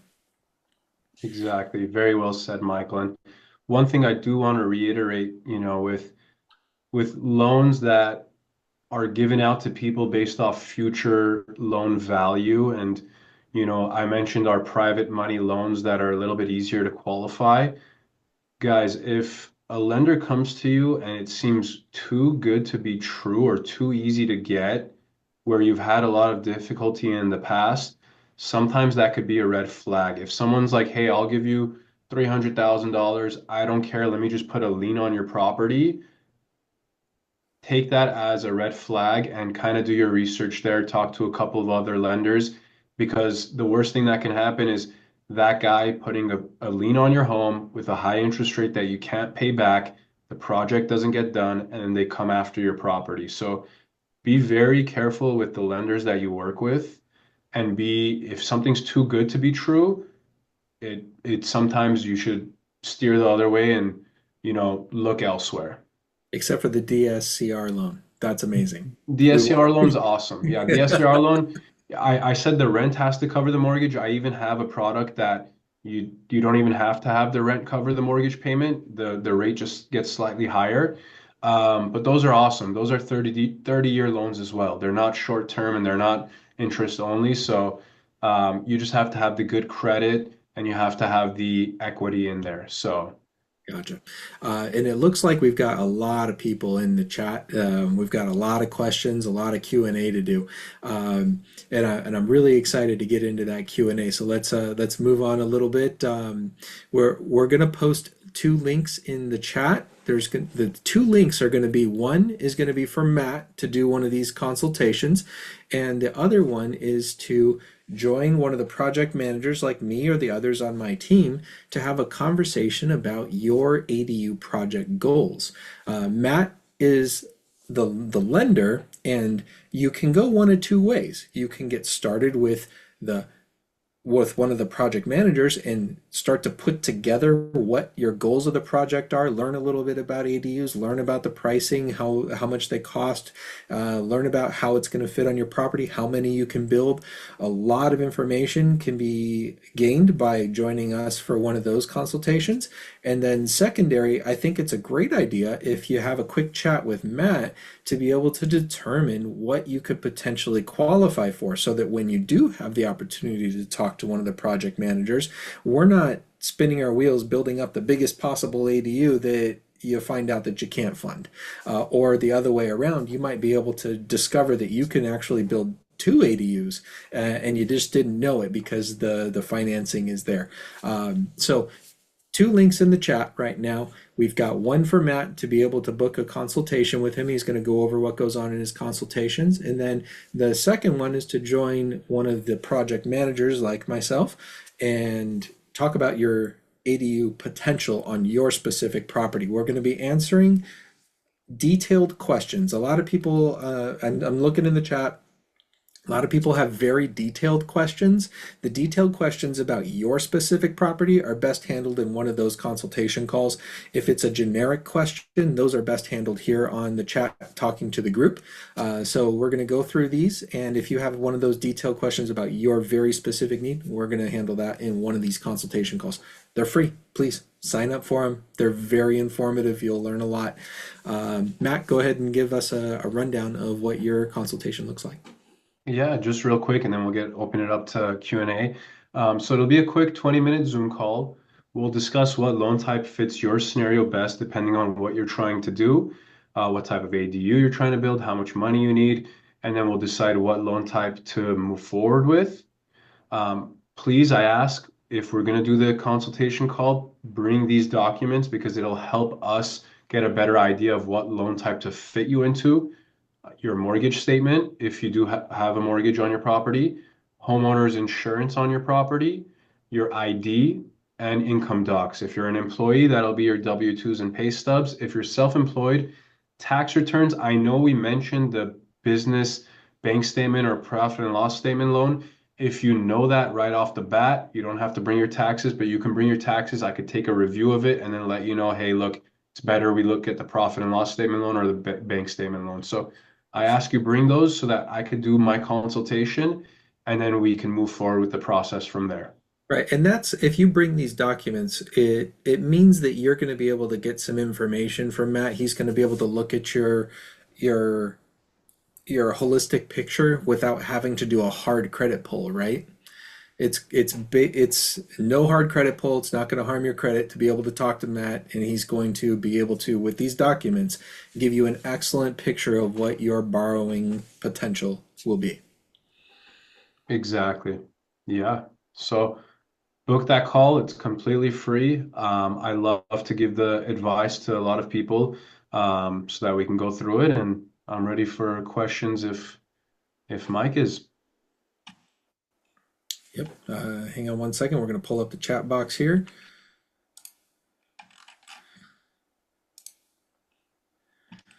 We've got quite a few of them. Awesome. Want me to stop sharing First, here and you'll take it? from Saunders. It's I already have a HELOC. Can I get another one? Yeah, so you can get a HELOC to pay off your current HELOC. So let's say your HELOC, you're only approved for 100,000. You need an extra 100,000 and you have that equity in your home. You can take another home equity line of credit and pay off that current HELOC to then get a greater line of credit with the new one. Obviously, you have to have the equity in your property, and we have to qualify you depending on your credit and income. As you can tell, we have some of the different products for there, but yeah, you can definitely pay off the HELOC you have and get a greater amount if you qualify. Awesome, awesome. Second question, very similar to the first one, a little bit of a twist, is I took out a second mortgage and I got a lump sum. Can I still take out more for an ADU, even, or what am I allowed to do in that situation? Great question. So if you still have more equity, you can. So basically, what you got is a HE loan. It was the home equity loan. If you do have a little bit more equity, you've built more equity over time, you can take a new HE loan out and pay down the amount that you had and get a little bit more extra cash. But if you're tapped out on equity, then the HELOC or HE loan are not going to be your best bet. But you can replace it with a new HE loan if you have built that equity over time. All right. And we have another question here is how is a HELOC different from a home equity investment in HEI loan? Home equity investment loan. So from my understanding, if we're talking about the HEI, if it's similar to the HE loan, it's going to be a lump sum, while your home equity line of credit, you can pull out whenever you need. Did that answer the question? I think maybe If not, definitely book a call with Matt and he'll go into it in a little bit more detail. The next question is how much will an ADU help increase my home value? I love this question. I'm going to field this one because I have a client that just recently ended up building their ADU and they finished it up earlier, towards the middle of last year, actually. And their specific loan type required an appraisal of their home prior to getting started and an appraisal afterwards. So I know exactly how much this ADU added to their home's value. Now, this is just a single case, but what we ended up doing, we started out with an initial appraisal. Their home appraised for $1 million. After we added a 2-bedroom, 2-bath ADU, and this was a beautiful one, guys, because the homeowners, well, they built it for a rental purpose, but they built it so beautiful that they decided, why am I letting these renters rent out my beautiful ADU that I got to pick all the tile, I got to pick all the amenities of this ADU. We love it so much, we're moving in, we're renting out the main house. You'd be amazed how often that happens. But anyways, we ended up building this 2-bedroom, 2-bath, gorgeous ADU, 800 square feet for $247,000. Now, this ADU, after it was built, was appraised for $1.4 million. So, will it add value to your home? Oh, yes, it will. And in this case, it did it and then some. Going on to the next question, I hope that builds some excitement. That's not every single case. I can't promise that every single one of them is going to appraise for 150% of what it is, what it costs to build. But I will tell you that there you'd be hard pressed to find an investment that pays more than the growth that you get in equity from owning a home, owning property here in Los Angeles. Over every 10 years, property values nearly double. So let's say if you were to build this ADU, it will be essentially paid off in equity growth alone in approximately 10 years without any payments to its income. Really good question. Thank you. And this next question I've got for you, Matt, is can interest be written off? Yeah, as in interest for your taxes? Yeah, can the interest of these loans, if you're using it to build an ADU as an investment, right? You're going to build it for a write-off or build it for rental. Can that interest be written off? So you can use your mortgage interest and write it off um, on your taxes. I believe they just changed the rule. I think it was $1 million before that you could use interest on. Now it's 750. I'll have to double check on second lien mortgages on that one because I think this year they may have changed that rule. So I have to connect with my CPA and double check on that for you guys. And next question we have here is, are there any advantages on subdividing your lot to separate the main unit and the ADU? Now I'll take that question. Yes, there are some awesome advantages to that. If you subdivide your lot later on, you could potentially end up selling off one of the lots and keeping the other. Now there is a period of time that you do need to hold on to it, and that's okay. Most people end up doing that anyways. But can you do that? 100%. After I've had a chance to talk to most homeowners that are interested in creating wealth from these ADUs, I find that people do not do the subdivision. There are ways that we can create many different ADUs, multiple ADUs, up to 4 or 5 of them on a property without having to do the subdivision. The subdivision process is really expensive and it's really time consuming. So sometimes it just doesn't pan out with the cost in doing the subdivision. It also creates more setback space that you can't use for development. So can you do it? Yes. Am I going to recommend it? Most likely not. Let's talk about your specific property, and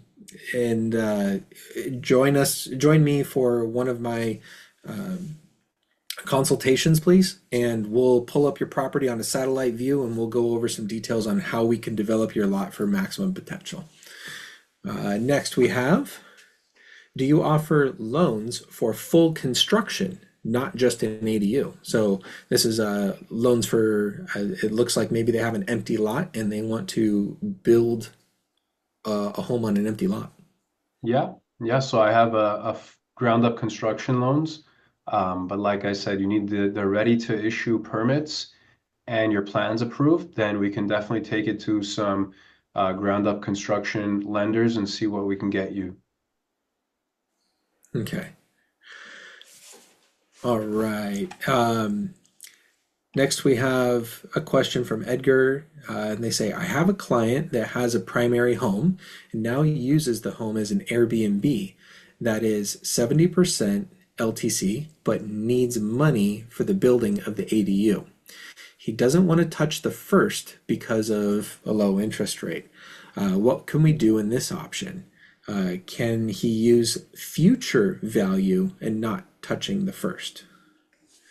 Yeah, so that would fall under your construction type of financing that we mentioned, where you're gonna have to get the plans and permit, and then we can take it to some construction lenders, see, hey, are we able to finance up to maybe 100% of the current home value, and then, a little bit of the future home value, what that's gonna look like. So there are solutions, and even at 70%, I want to say we might even have some solutions to pull out some more money. If we can go up to 75, maybe 80 on some of the scenarios where you don't have to get the construction loan. So there are solutions, definitely, yeah. I've encountered a lot of times people don't know the value of what they've got. So sometimes they might think that their home's value is a little bit lower just because Zillow says so. Do you think that it's possible that after looking at it with a proper appraisal, maybe if you've done some improvements to create a beautiful Airbnb, that that home's value might be higher than what you think, and maybe that loan to value might be tweaked a little bit? There's some possibilities there. Yeah. I just want to throw in one more thing, just so you understand this about ADUs. ADUs cannot be rented out as a short-term rental as an Airbnb. They do need to be long-term rental of a month or more. So if that Airbnb primary home, you can go ahead and continue renting that out as an Airbnb, but just know that the ADU does need to be a 30-day or more rental term, and that is statewide. Next, we have, what is the ideal debt to income ratio you should maintain, and what's the most we can extend ourselves? So I guess it's a question about how to qualify with debt to income ratio questions. Great question. So the full doc HELOC, if you're taking a look at that first one I mentioned, it's going to go up to 45% debt to income ratio. And then a majority of the HELOANs, they allow you to go up to 50%. So you want to be at least 45 and under for the full doc, or 50% and under for your HELOANs. And generally that's where you're going to be, unless you do something like your DSCR loan or your no income HELOC, then the debt to income doesn't come into play. Got it. Alrighty. And we have another one. It says, I have heard that appraisals are not giving full investment value to ADUs. Is this still correct? Your understanding is because in general, there are not many comparable ADUs in some neighborhoods. They don't have something to compare them to. What are you finding in terms of appraisals after these are built? How are they being appraised? Are we seeing a change? Because I know in the beginning they weren't appraised for very much, and I think we've been seeing a few changes as of late. Can you elaborate on that, how they're being appraised once they're built? Yeah, great point, by the way. So great point on the comparables. If let's say you're building a property and you're the only one with an ADU within 10 miles or 5 miles, usually appraiser is going to take a look at just the closest 1 mile, but sometimes they can go out of that scope if it's needed. Then it might, not add to your value. But nowadays in Southern California, there's so many ADUs being built that the appraisers are starting to help with the, value and adding that ADU in. One thing I want to mention is make sure that you do it permitted and with the right permits, because if you don't, then that might affect your value and not help you out. Because if the appraiser goes to maybe pull the permits and sees that it's unpermitted, then it could affect your loan power or even selling that property. So it does depend on some comps in the area. If there's other properties with a very similar square footage and ADU and they've seen that sell, then it does help with your property value. But if there are none and you're the first one, then there may be a chance that that appraiser leaves that ADU value out of there. I got a question for the questioner. What are you, if we're looking at the ADU and its appraisal amount, why are you concerned about the way that it appraises? Is your intention to potentially be able to sell it? Because I would advise in Los Angeles, I'm a homeowner, got a couple properties here. I would never want to sell my home. I would want to rent it out because the rental income is so amazing here. So my thought process here is maybe it's better if it does appraise for lower than higher. That's going to help keep taxes low. It's going to help keep your insurance rates low with those lower appraisals. And the only reason why I might see better appraisal is if you're trying to borrow against it in the future. But maybe we don't care so much about if it appraises high or low, but what's important is that we're able to get them and that we're able to cash flow from them. So that's my 2 cents on that one. We've got another question here is, are there any hybrids of these HELOC, HELOAN, HE-man, he things? If we can we mix these guys up? HELOC, HELOAN, and I think I got an idea of what they're thinking. They might want the flexibility of the HELOC, but then have it transition into something that becomes fixed. How does that work, Matt? Great question. So your HELOC is not going to be variable for the full 30 years. So you'll have a first 3 or 5 year draw period where you can pull the money out of. And then after those either 3 or 5 years, it sets on how much you've already pulled. So let's say after the 5 years, you've pulled 200,000. After those 5 years, it gets put into a fixed payment schedule for the remaining 25 years of that loan. So if you're thinking about mixing and matching, I want that fixed, but I want to take half of it out now and take out some more later, then a HELOC is what you're thinking about. Take 100K out right now and then leave 100K in there. You can use that whenever you need. HELOC would be your product that you're thinking of. So I hope that answers, what you're thinking of with like the mix and match, Yeah. fixed and variable. So it does become fixed at a certain point. Yep. And it looks like Gene had a very similar question, which was, how long is a HELOC line of credit active? Is it really like a credit card, or does it close? So what you said there, they generally have a term of 5 years, and then after that 5 years, it becomes a fixed, right? Is that 5 years negotiable? In terms of, can I pull on it a little bit longer? Are there different types of HELOCs that have longer or shorter times that you can pull on it? Yeah, so right now I have a 2, a 3, and a 5 year. I don't believe I have a 10 year yet. Maybe they might come out with that. But right now it's 2, 3, or 5. And then, so if you know you're going to pull all that money out in 2 years, they're going to give you a slightly better rate than the 5 year draw period because they understand, hey, we're giving you a little bit more flexibility, a little bit more years in there for you to draw. So you do have those options that can give you a slightly better rate if you know, hey, I'm going to build the ADU. That's all I'm going to do. It's going to take me less than 2 years. You pick that option. So those are the couple of options that you do have with the home equity line of credit. Got it. Keith asked a question, but I feel like that one was, I think it might be best if you have a chat with Matt and talk about the question over a call with him. It sounds like you want to dig into some details about your own project.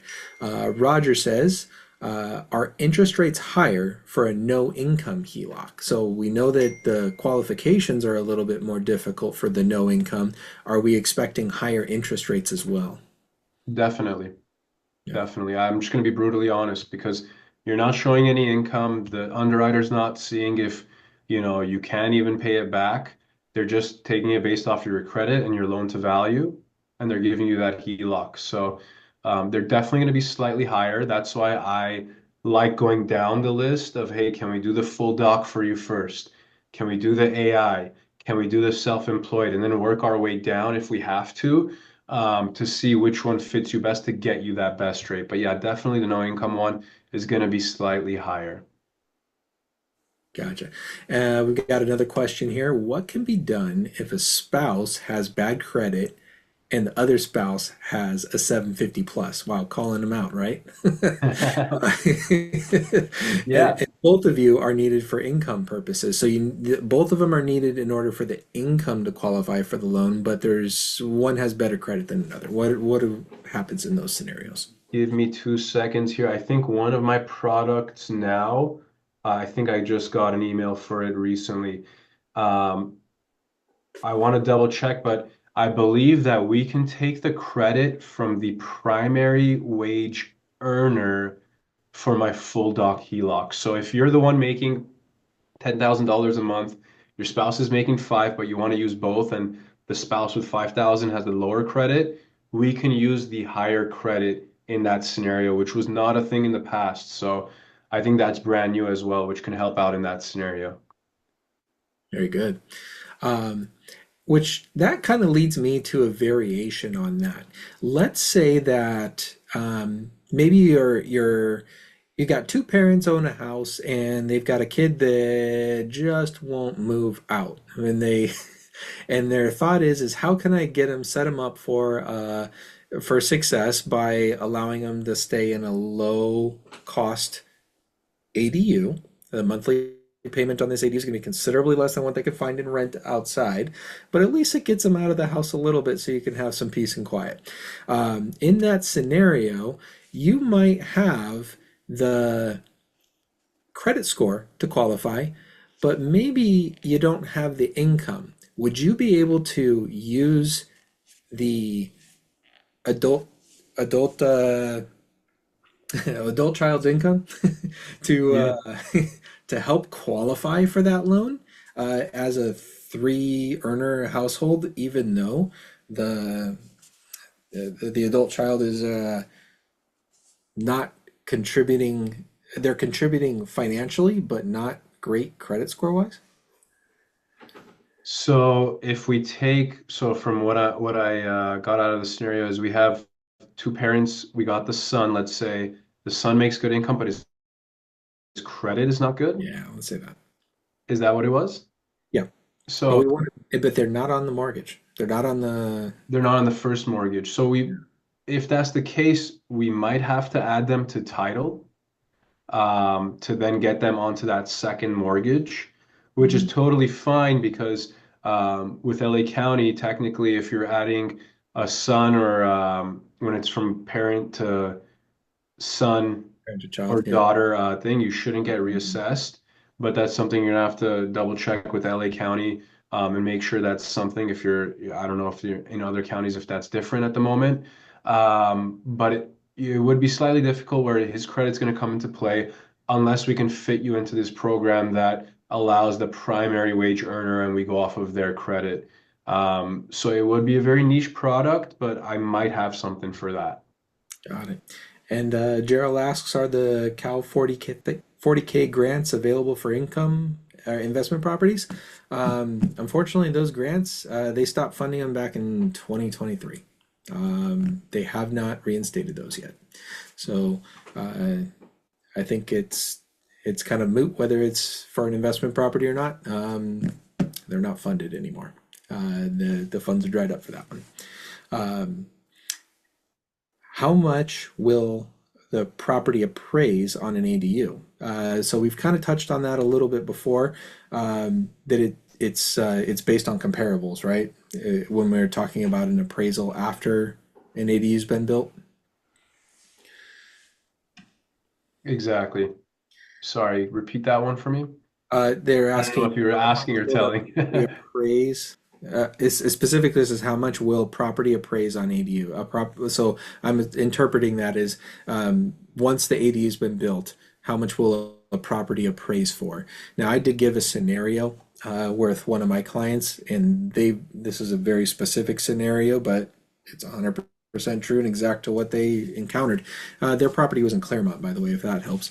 But their property after the ADU was built appraised beautifully for $400,000 over what it appraised for when they started the project. Right. Yeah. So there may be scenarios where it helps out greatly. Yeah. Which loan is best for investment property versus primary residence for a one bedroom? So, what looks like we're comparing the loan types, whether they're for an investment property or for a primary residence. Do we find that loans on the primary residence are maybe a little bit lower interest rate, or you can qualify more than a on an investment property? Definitely. Yeah. So with primary homes, you'll get a slightly better interest rate and you'll be able to borrow slightly higher in that loan to value that we discussed. When it comes to which loan product is best for the investment, we can touch on multiple different ones. So maybe you can take a conventional cash out refinance if you have, you know, a lot of equity in it, or if you're looking for the second loan, HELOAN, that could fit your scenario. So we can look at, multiple different loan types for the investment property. Like we mentioned, that DSCR program's fantastic. So we can fit different ones in there, but it just depends on, how much you owe, where your credit is, and what's going on with your investment property. So that's why the consultation is great because, we throw out a bunch of these loan programs to you and they can fit your scenario. Which one could be best is how we figure it out when we do that 20-minute consultation. Right.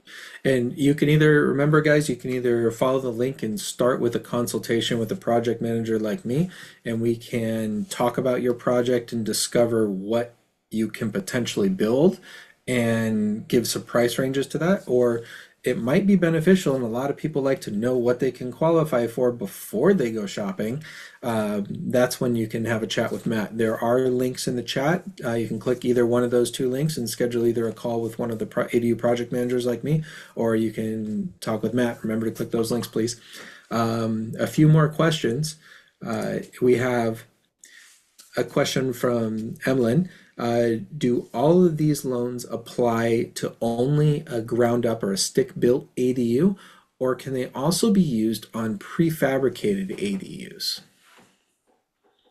Prefabricated as in building it somewhere else and then bringing it Like in. a factory built home, something that was built off-site and trailered in? Yeah, so the great thing about these HELOCs, HELOANs is you get the money, right? So you take a HELOC out, you get the money, you can use that for, credit card consolidation, home improvements, whatever you'd like. Just make sure if you're going to do one of those prefab, you know, ADUs, you know what that entails in terms of bringing it onto your property. Is it legal to bring it on? How is that going to help with my refinance later? I'm not a huge fan of those prefab ADU buildings because you don't know what's going to happen once they bring it onto the property. I'm a huge fan of them building it on my site. That's just my preference. But if you get the HELOC, HELOAN, you can use it for technically whatever you want. You can invest in a business. But today our webinars for the ADUs. But technically, yes, I don't suggest it because you don't know what's going to happen once they bring it and plop it in there. And, is your neighbor going to say, hey, this person brought over a prefab ADU and the city comes and looks, says, hey, you can't just bring this down and plop it in there. So Yeah. that's just my take on it. With within ADU Resource Center, we work with both projects. We can do prefab ADUs or factory built homes, and we can also do ground up construction. But I do notice in the Los Angeles area that the ground up construction builds are much, like 99.9% more popular than the prefabricated units. And that's simply because our equity grows tremendously here in the LA area, and the equity growth on prefab homes are not valued quite the same as a true ground up construction. A prefabricated home is they kind of deteriorate a little bit faster over time than a ground up build. They weren't made with the same requirements. Now that doesn't mean that they're not right for everybody. They are right for the right people. I will say there's plenty of opportunities. Maybe if we look in the high desert area or out towards San Bernardino, where people have really large lots and they're really easy to bring onto a property in place. Those are great opportunities for a prefab ADU because of their lower initial costs. They can also be delivered much faster. So both of them are potential options. I would say that in the Los Angeles area specifically, we probably want to focus in on the stick-built homes and compared to the prefabs. I would love to go into that in more detail with you and help you make the decision which way you want to go. And I can share with you options from both. Schedule a call with one of the ADU project excuse me, might need another water break. The ADU project managers. Have a good one. All right. Next question. How much does an ADU cost? Oh, that's a big question. This is what I 100% want to have you join in on, maybe you want to start with a call to one of the project managers. I am super happy to talk about ADU costs, but it's a loaded question. We do need to know a lot more details about what you want to build, where you want to build it. Is it going to be built on a hillside? Is it going to be built on flat ground? Am I converting an existing structure? Do you want this to look Beverly Hills or do you want this to look like apartment? There's a lot of variables in there, and I'm going to dig into those questions and give you a true answer to how much ADU costs. But we're going to have a conversation first. So please join us for a consultation, and you'll leave that with a good understanding of, based off of the variables you've input, what the overall ADU costs are. Next question, would the bank consider the ADU to increase the home's value, and how is that determined? So it sounds like we've got a lot of appraisal questions. What does the bank consider an ADU's value? And personally, yeah, the bank does. It's important to let the bank know, for the bank to understand its value, especially if we're looking in one of those construction type loans. But what is the ADU's value? The ADU's value is 100% cash flow. It's all about that differential between how much does it cost and how much are you making off of rental income? Or in the case of a family member use, it's how much is that family member saving because they're not paying the outrageous rental costs out there right now, and they're paying the relatively low cost for construction compared to the insane rental costs. But in terms of what it actually appraises for, and be direct answer to your question, it's a bit of a variable, and it's a variable because the industry, I'll let you, Matt, elaborate on this, but it seems like the appraisal industry as a whole doesn't really have the greatest grasp on ADUs. They're learning, a lot more information is coming to the table, and we're seeing more and more value going towards the appraisals of ADUs, but it's not 100% all there yet. Am I right in that assessment, or how would you elaborate on that, Matt? Yeah, no, 100%. You hit it right on the nails. So appraisers, like we mentioned, they have to compare to similar properties in the area. So if there's no property with ADUs, then it's going to be difficult for them to give value to it. But we're seeing a lot of ADUs being built in the California area where appraisers are starting to pick up on it, and there's becoming more and more guidelines and rules on, hey, how can we include this into the value? So even if, it's not a thing right now to help with it does help with the value. And the reason I want to mention it does help with the value is because let's say another investor is coming to buy the home and they're coming to buy it for an investment purpose.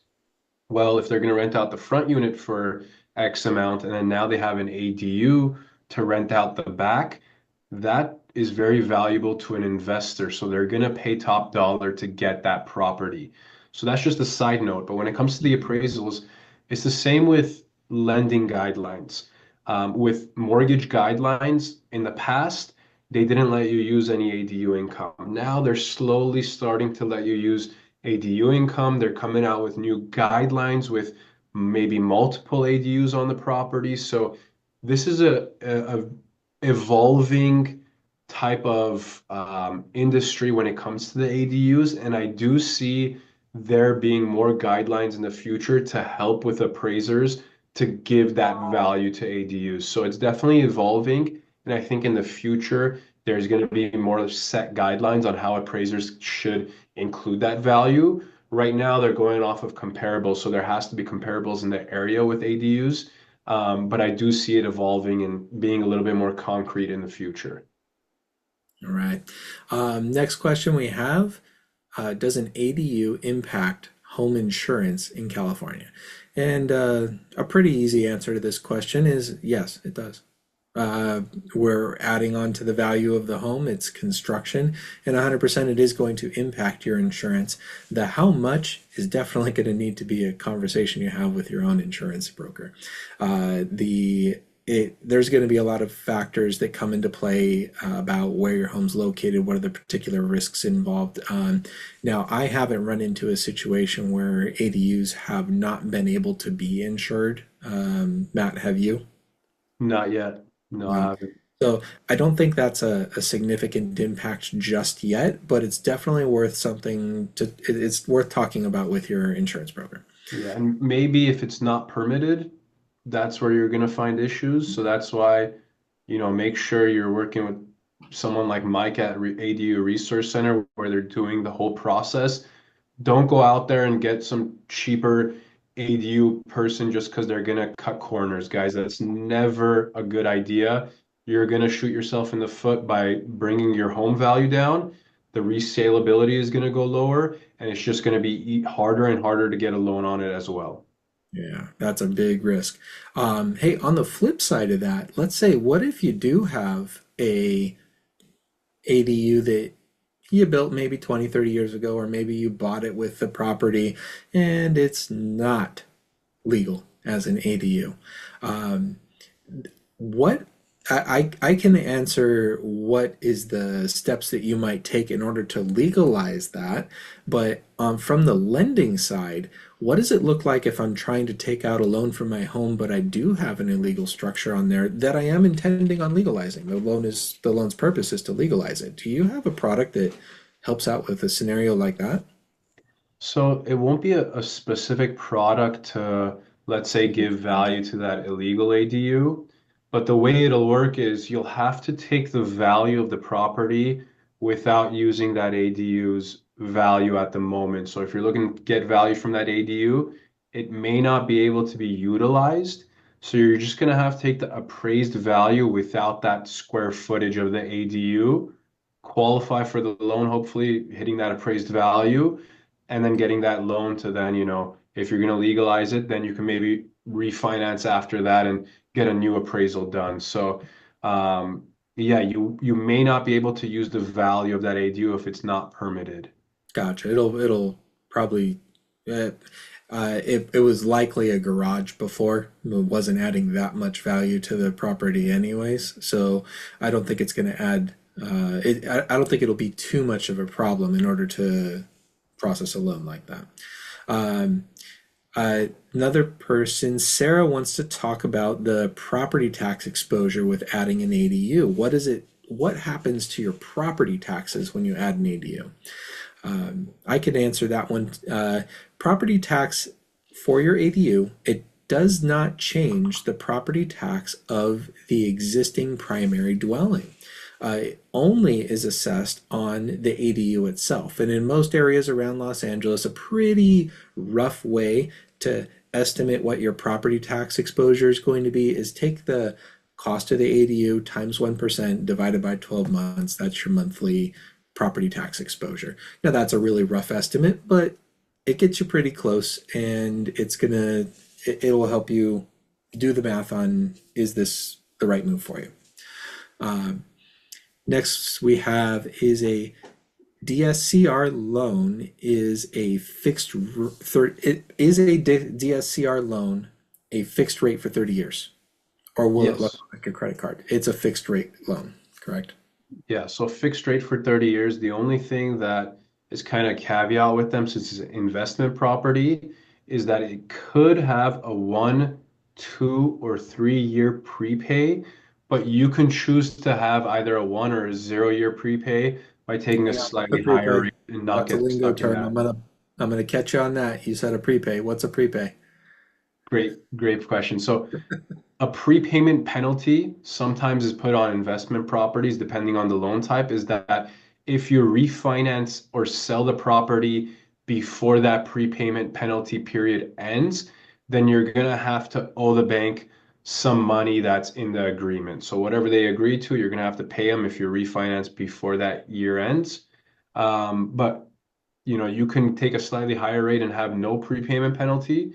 But if you're looking, hey, I'm not going to refinance this loan in 1 or 2 years, then it doesn't matter. You take that 2 year prepayment penalty, and after that, you can refinance. It's a 30-year fixed loan. Yep. And we talked about that DSCR loan as we were talking about a whole bunch of HELOCs. And I think that's where the confusion with this question came in. A DSCR loan is not a HELOC. It does not work like a credit card. That is a little bit closer to that of a refinance, correct? Correct. Yeah. So it would right? be a first First, lien mortgage on your investment property. The reason I threw it out there is it's very useful for investors. I saw that we had a lot of investors in the chat. It's very helpful because you don't have to show all of that documentation. 100%. And when it comes to an investor, what do investors care about? They don't necessarily care about interest rate nearly as much as they care about cash flow. We want to make sure that this property is producing the maximum amount of cash flow. That's top priority. If you can't build an ADU, you're not going to improve your cash flow. You're not going to improve what you're making every single month. And that's what we're looking for as an investors, right? Exactly. Yeah. Can you use a DSCR loan for building an ADU on your personal residence? So you can't get a DSCR loan on your primary residence. It's only for investment properties. Mhm. But the good thing is you have many different loan options out there for primary. And the reason you can't use a DSCR loan is because a DSCR loan takes the rental income on the property and compares that to the mortgage payment to get you to qualify. So if it's your primary home, technically you shouldn't have, rental income on it unless you have someone renting out a room like a, boarder income, but you can't use that to qualify. Right. And somebody can't pull a quick one and say, I'm taking out the loan for the investment property, but I'm applying the proceeds of that loan to fund the ADU build on my primary. Why not? They I'm they asking. might be able to, yeah. So basically the whole concept with these loans is a good thing is let's say you have a portfolio of properties. You get a DSCR loan on one of your properties, but you're not using it for that property. You get the money. The bank gives you that lump sum. They don't come and say, "Hey, what are you using that money for?" They're giving you a loan on your property. They're getting paid interest as long as they're getting paid that interest. They don't, come knocking. They don't care. You can use that money for anything you'd like. Credit card debt, business investment. In this case, you can use one of your properties that has more equity, take money out of that property and then build an ADU on a different property. So that's where the power of the consultation comes. If you have multiple properties, we take a look at all of them and say, hey, look, it might be better taking the loan out on one of your other properties because you have more equity on it. You'll get a better rate and it'll make sense for you to get a loan on that, get more money out and build the ADU on a different property. Yeah. Um, we got a couple more questions and then we're gonna call it tonight. It's we've this ADU's I'm glad you guys have so many questions. This is really I'm loving it, it. it it helps us justify that this webinar was truly needed. With everybody here that showed up and is asking all these questions, it really means that there's so much potential. People want to build these ADUs, and what we're bringing to the table, Matt and ADU Resource Center joining forces here. What we're doing is we're being able to make sure we properly educate everybody and get them financed, funded to build wealth with an ADU. I love it. I've got one more question. Let's do two more questions here. First, we've got a DSCR loan. Is a DSCR loan let me phrase this question correctly. It was tapped out quickly. DSCR is for proven current rental income, or can the income from the ADU be used to? So can they? Sorry, this was a bit of a jumble of words. No, I got it. Yeah. And I'm going to rephrase it. Can the income from an ADU be used to help qualify for the DSCR loan? So is it already an ADU in place? No. Let's. I'm going to guess the Yeah, so it's client strategy future. here. So it And won't. this, Keith, if you want to have a meeting with Matt to just to go over and clarify if I didn't get it right. But yeah, so let's say we want to build an ADU, and we have to show rental income, but maybe this income property has a renter in there that has been there for a long time. Maybe hasn't had the proper rental increases to bring them up to market value over that period of time, and maybe that rental income isn't quite as much as you would want it to be to qualify for a loan like this. And we want to build an ADU. Can we use the projected ADU rental income in order to help qualify for this? Unfortunately not. We would have to go off of what you're getting at the moment. Hmm. So if understand sometimes you haven't given those rent increases, so the it's not market rent at the moment, but since the bank's looking at what you're getting at the moment, that's what we're gonna have to base it off of. But I do have what's called a no ratio DSCR loan. Basically, you can still be negative. So let's say your mortgage payment's gonna be $120, but your rent is $100.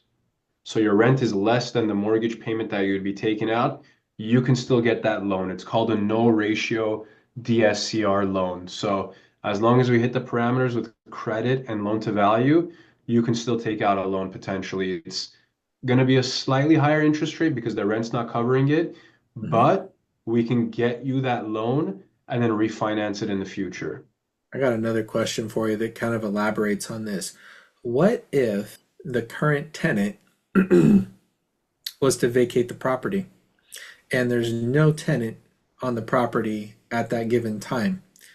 How is rental income calculated at that point? Do we get to use what current market rates are in order to qualify? Great question, Mike. So the way it'll work at that point is when the appraiser goes out there, the appraiser is gonna fill out what they think the market value rent is, and you're able to use that amount to qualify. Gotcha. So it depends on it. That seems like a great way to, well, I don't want to be mean to our tenants. Our tenants are what generate income for us guys. So we have to be kind of nice to them. But if this scenario plays out where you're in between tenants and you want to use that for qualification for the best possible loan amount for building an ADU and being able to rent them out again, that's a great strategy. And then finally, we have, can we write off the interest on a HE loan on a rental property? So I think we kind of started, we already answered a little bit of this before, but just reiterate that if you can. I'm not 100% sure if it's investment property because, well, you may be able to. So when you go to file your taxes, when you go to your CPA, you're able to deduct a bunch of items from your investment property. And on that sheet, I forgot what the form's name is on your taxes. There will be a slot for mortgage interest. So take it to your CPA. I would double check with them. I'm not 100% sure with the second mortgages if you're able to deduct them, because they may have came out with a new plan. I was reading it the other day, but they may have changed it in 2025. Yep. And like the insurance question, I'm sorry, we're not insurance agents. And same thing with the tax question here. We're not tax professionals. These are questions that are we're trying to help you with the answers to them, but it's definitely best if you go to that specific person for those answers. They're going to be able to help you out the most. All right, folks. I want to thank everybody for staying on as long as you have. I'm glad that we're here and providing excellent value to you. And if you do have additional questions that we weren't able to get to, we 100% want to continue talking to you. The best way to do that, please follow one of the two links provided and join us for a one-on-one consultation. We can talk about all the details over one of those calls. It's free. The information is there for you. Please reach out. Yes. Right. And Awesome. thank you very much for joining us on today's webinar. And we're going to play a little, I think we have a little video outro to show ADA Resource Centers, to show off our office and show off the entire team that's going to be working on your project, to be able to pass it through the permitting process and get it into construction. We've got a little outro for you. And thank you very much. Have a good night.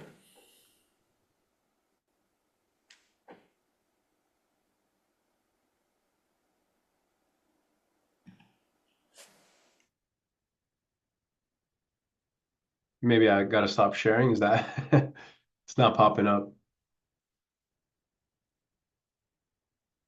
One last item before we wrap it up for tonight's show. Please stay on 2 more minutes team in a short video and tour of our offices in Glendale. We hope you'll subscribe to our monthly webinar as we have new ideas on ADU design tips, value engineering ideas, controlling your construction budget, and listening to new speakers each month to get a variety of advice and recommendations for your own ADU projects. Thanks for coming, and we'll see you next month. Welcome, friends, to ADU Resource Center in beautiful downtown Glendale, California, right on Brand Avenue in the U.S. Bank building, where we have plenty of free parking. Come on up to the 5th floor and say hi to our design team. While we take a short elevator ride up, I'll tell you a little bit about our company and what our services are. ADU Resource Center is a one-stop shop, and that simply means we take care of everything relating to the project. That means anything from architectural designs, structural engineering, Title 24 energy calculations, low-impact development calculations, and permit expediting. The design team is on staff. We do everything on the 5th floor, and as we walk into the building, you'll notice 2 conference tables for our customers so they can come down and sit with us and design and look at the big screen and figure things out together. During peak season, we might have several customers in at the same time, so we offer private rooms so that we can keep privacy and noise down. This is our private conference room with a beautiful view of the San Gabriel Valley Mountains, and what a view. Does it help us design better with inspiration? Oh, you better believe it does.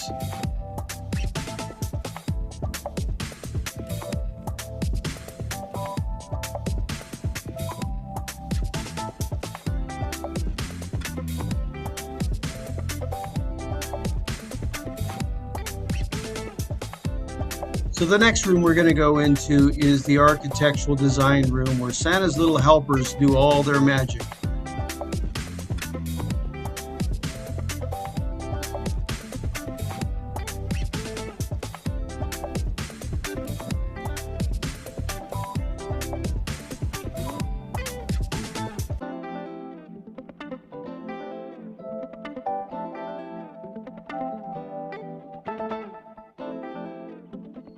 Well, that about wraps up our quick office tour. I hope you enjoyed it. Here's the printer where we print out all your plans. Come on down to ADU Resource and let us help get started on your design today.